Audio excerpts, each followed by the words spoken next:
Selamat pagi, siang, sore, malam untuk kita semuanya. Perkenalkan, nama saya Rivaldi Adrian Sihaan, NIM 11S24013. Pada kesempatan kali ini, saya akan mempresentasikan hasil pengerjaan praktikum 10 mata kuliah pemrograman berbasis objek. Nah, topik utama yang saya bahas adalah implementasi autentikasi pada aplikasi Cashflow. Nah, di sini saya akan menjelaskan bagaimana saya mentransformasi aplikasi Cashflow yang awalnya single user menjadi multi user yang aman dan terproteksi. Nah, untuk memandu presentasi ini, saya membagi menjadi tiga agenda utama. Yang pertama di sini konsep dan masalah.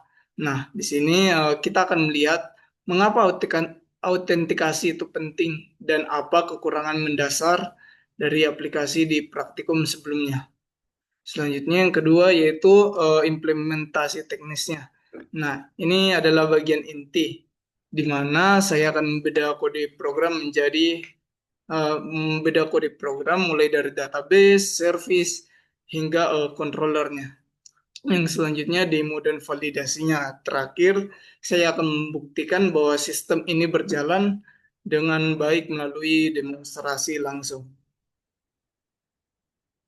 Nah, untuk latar belakangnya, nah pada praktikum 9 sebelumnya kita sudah membuat aplikasi Cashflow, tapi aplikasi tersebut memiliki satu kelemahan fatal, yaitu sifatnya global atau single user.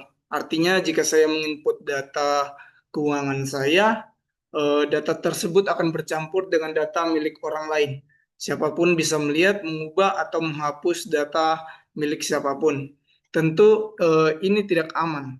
Oleh karena itu, di praktikum 10 ini, solusinya adalah menerapkan autentikasi dan relasi user. Dengan fitur ini, setiap data keuangan akan dicap atau ditandai dengan ID pemiliknya, sehingga privasi data terjamin. Nah, selanjutnya di sini arsitektur keamanan. Nah, lalu bagaimana saya mengamankannya? Saya menggunakan arsitektur keamanan berbasis token atau JWT.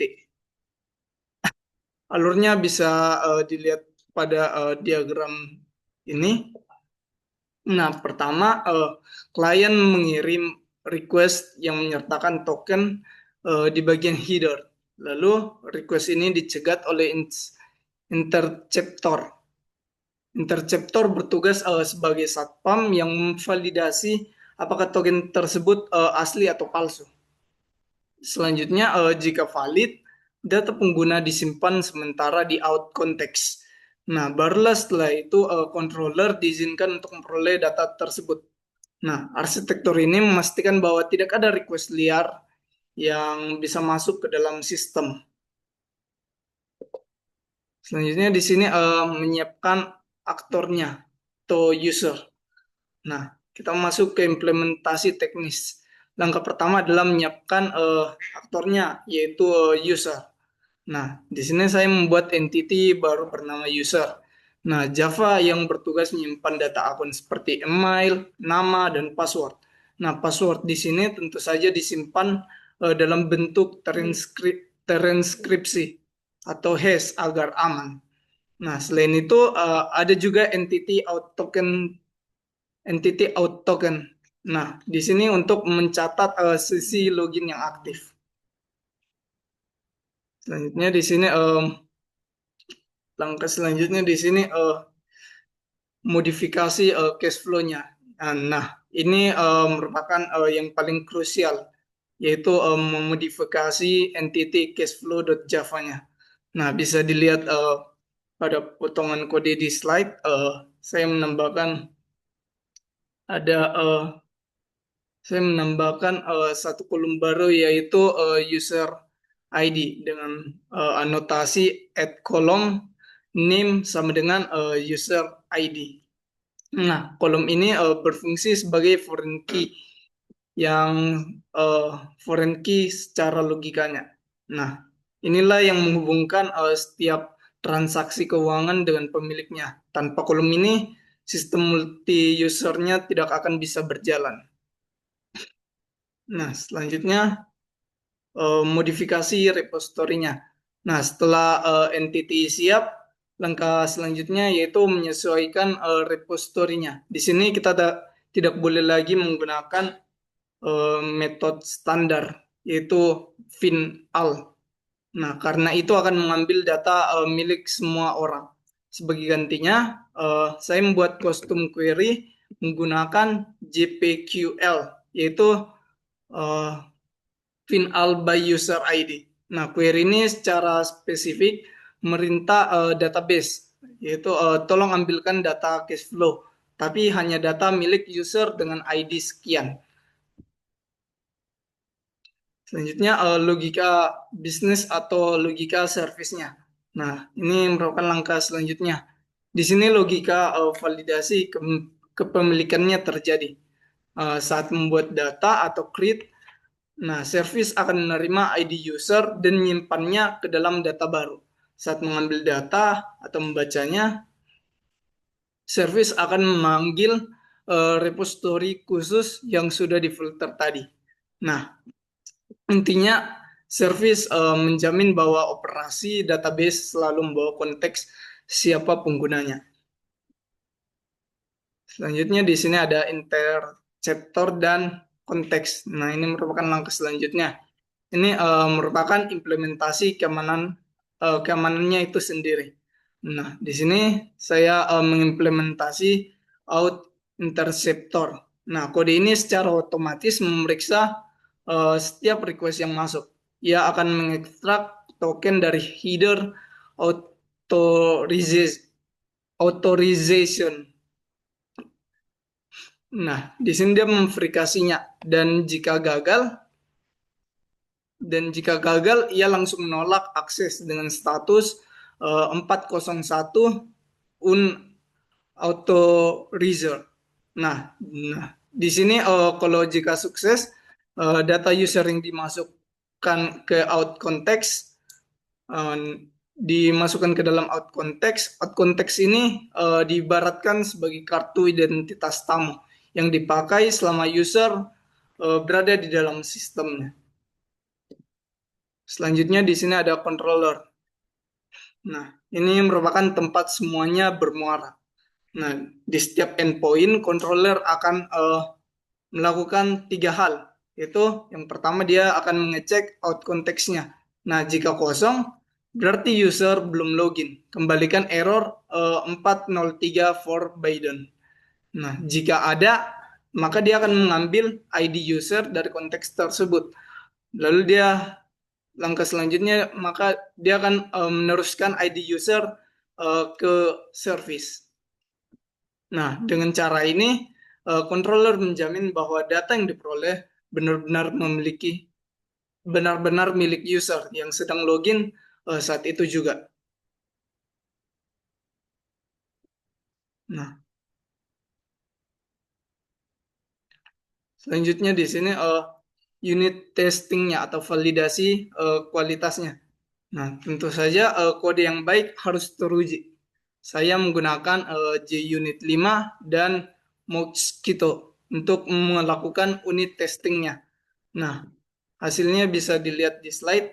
Kode coverage mencapai 100%. Saya menguji berbagai skenario, mulai dari login sukses, login gagal, token kadaluarsa, hingga mencoba mengakses data milik orang lain. Semua skenario tersebut berhasil ditangani oleh sistem dengan baik. Nah, selanjutnya di sini uh, kita akan demo aplikasinya. Sekarang mari kita buktikan dengan demo aplikasinya. Nah, di sini pertama-tama kita buat mvn clean uh, mvn clean test start target site Jakuko-nya dulu untuk menampilkan keberhasilan kode kita di Jakuko-nya.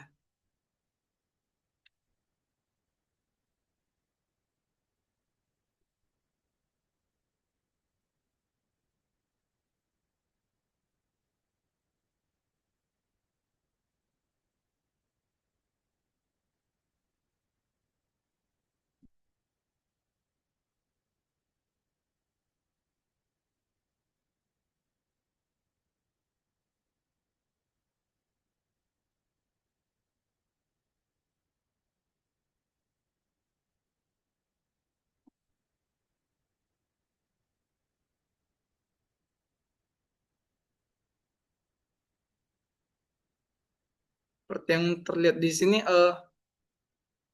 dia berhasil untuk melakukan pengecekannya. Di sini eh, file dari eh, cash flow kita dengan cash flow testnya telah sesuai. Di sini seperti tes ORG, Delcom app controllernya, config-nya, service, entities, interceptor, util, dan selanjutnya. Nah, untuk jalan aplikasinya, kita coba panggil mvn Spring Boot Run untuk menjalankannya. Di sini kita buka app.rest-nya dulu.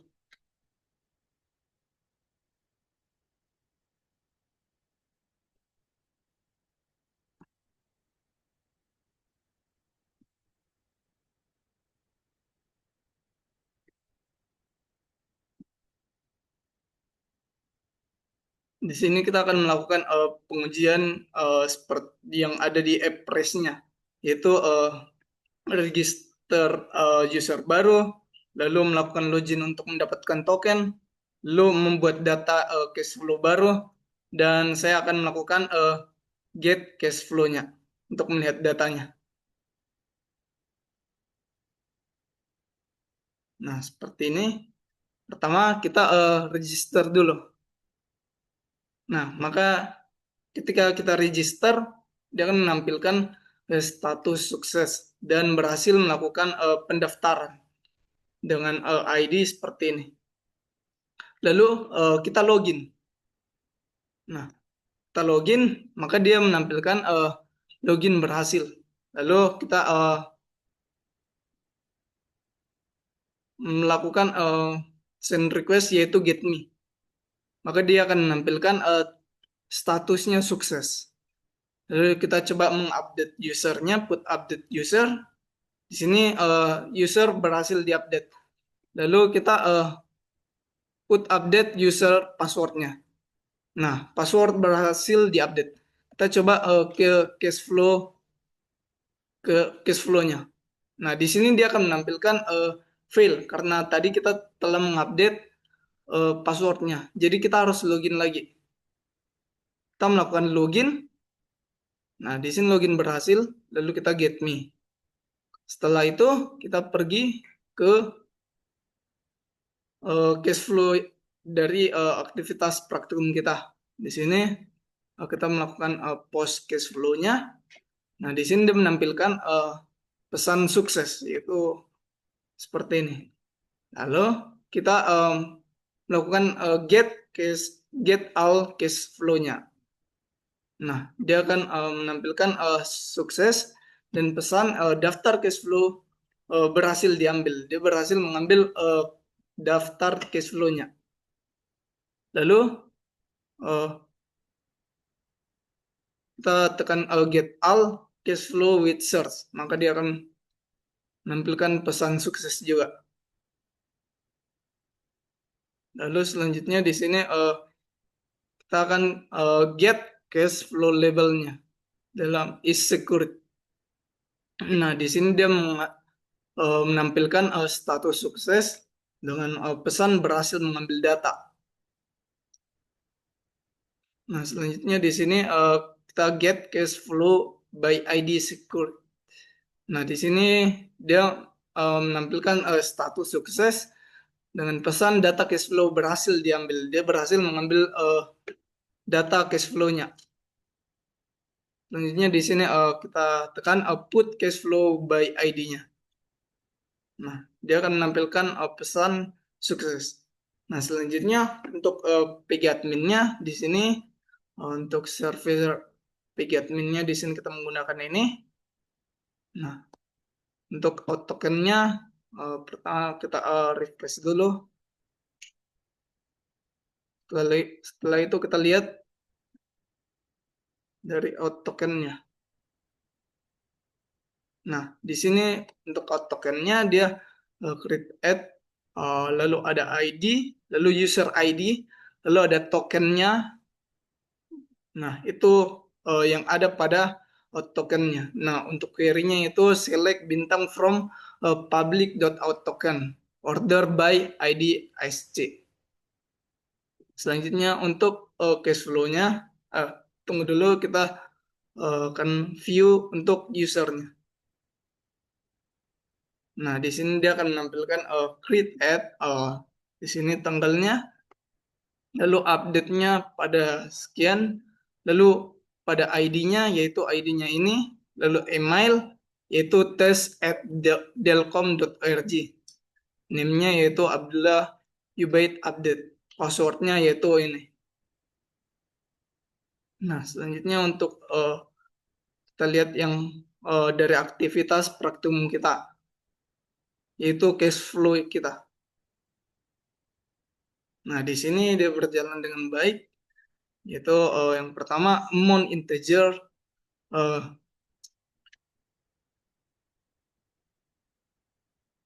amount integernya itu 2.500.000, create add-nya itu seperti ini, lalu ada update add, lalu ID-nya yaitu dia menampilkan ID ini, lalu user ID-nya, lalu ada description yaitu beli monitor baru dengan labelnya elektronik, lalu source-nya belanja, tipenya outflow. Kita coba menekan lagi send request untuk cash flow-nya.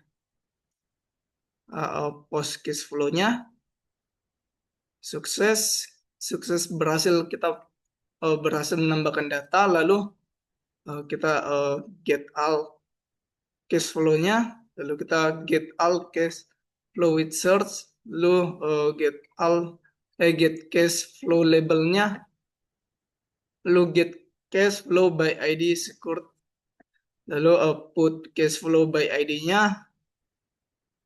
Nah, selanjutnya kita akan melihat di uh, PY adminnya. Sini kita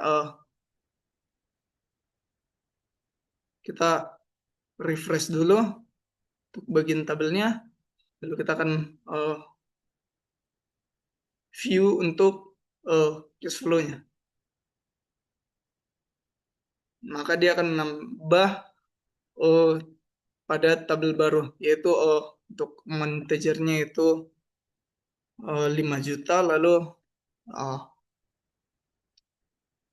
ada create add-nya pada tanggal jam berapa, dan juga update add-nya pada tanggal dan jam berapa. Lalu ID-nya yaitu ID-nya seperti ini, lalu user ID-nya akan diberikan. Nah, di sini dia akan memberitahu description-nya itu gaji bulanan dari kantor, lalu labelnya gaji bulanan, source-nya dari gaji, dan tipenya inflow.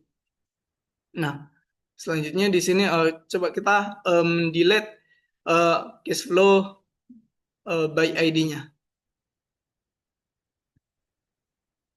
Kita melakukan refresh di PG adminnya.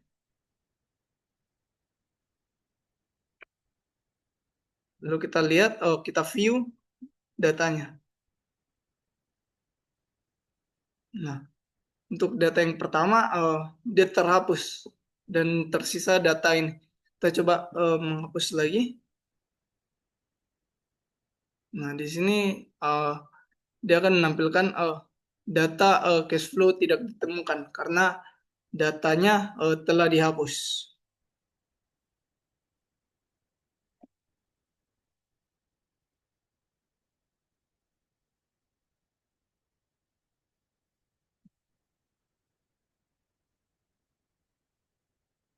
Nah, sebagai bukti fisik bahwa data tersimpan dengan benar, berikut adalah tampilan tabel di PG adminnya.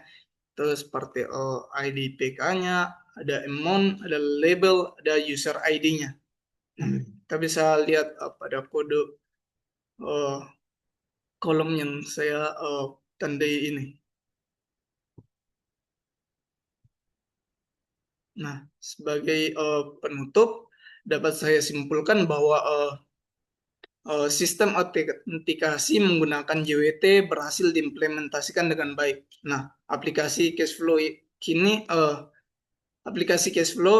kini sudah aman dan mendukung privasi data antar penggunanya. Selanjutnya, kualitas kode terjamin dengan unit test yang kompresif. Nah, praktikum ini memberikan pemahaman mendalam bagaimana keamanan aplikasi, bukan hanya saat login, bukan hanya soal login, tapi bagaimana kita menjaga konteks pengguna di setiap lapisan aplikasi. Nah, demikian presentasi dari saya. Mohon maaf apabila ada salah penjelasan. Terima kasih dan